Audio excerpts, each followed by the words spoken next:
Hi, everyone. So I just want to point out this article that may be of interest to you if you're following the Allison Mack podcast series on CBC.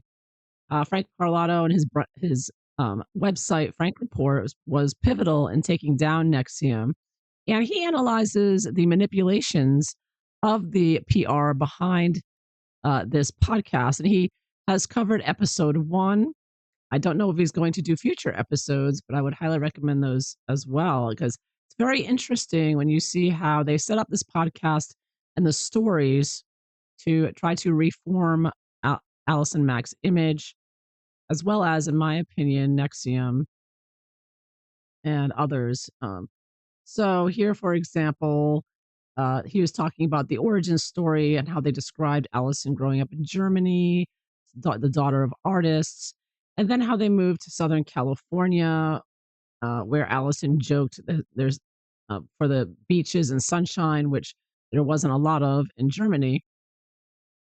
And so Frank points out that they're resetting her image with beaches, opera, sunshine as a wholesome Southern California girl with artistic parents.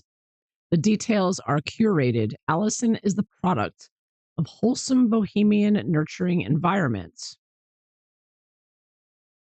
Then Natalie, the host, narrates in between Allison telling her story. Before we learn about branding or master slave hierarchy, Natalie wants us to visualize sunlit living rooms and finger paints. So then Natalie talked about Allison moving back to Long Beach at 2 years old, raised by an artistic household with her musician dad and Montessori school mom, and how she had an older brother and that her older brother was very shy and introverted, so that he would push her in front of him to talk on his behalf.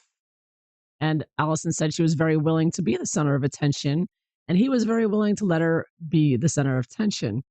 So the subtext here, Frank writes, is that Allison was always a natural leader, always the one in front. And it wasn't sinister, it's just how she grew up. And then it goes on Hollywood and destiny, a bright child near the lights.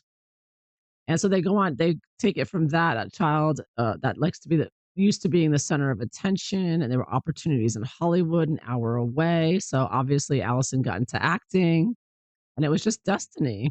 The bright California girl drawn towards the lights, a sunny kid growing up near Hollywood.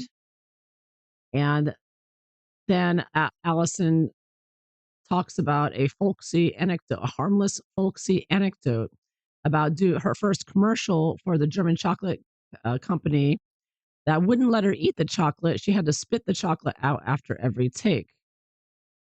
And so this is a cute, disarming story. Allison is reintroducing herself as the cheerful commercial kid with a funny complaint about candy.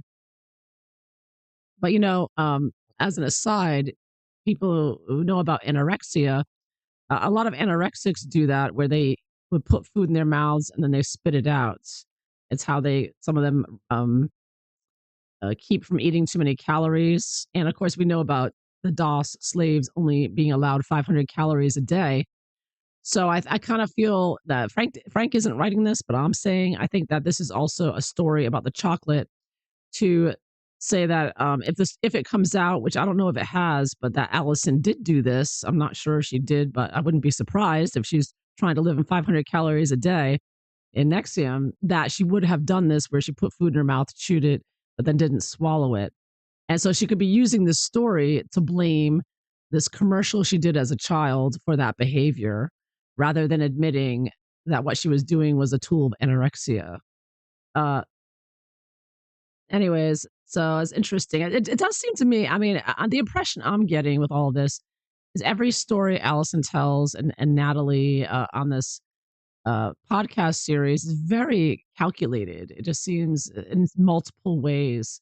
And so Frank does a great rundown here of some of the ways that they're manipulating people and we're trying to recast Allison Mack as innocent, even though she was found guilty.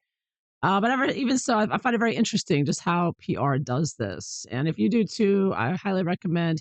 There's much more you can read in this article to find out more on Frank Report, and again, I'll put a link below. Thanks for watching. Bye-bye.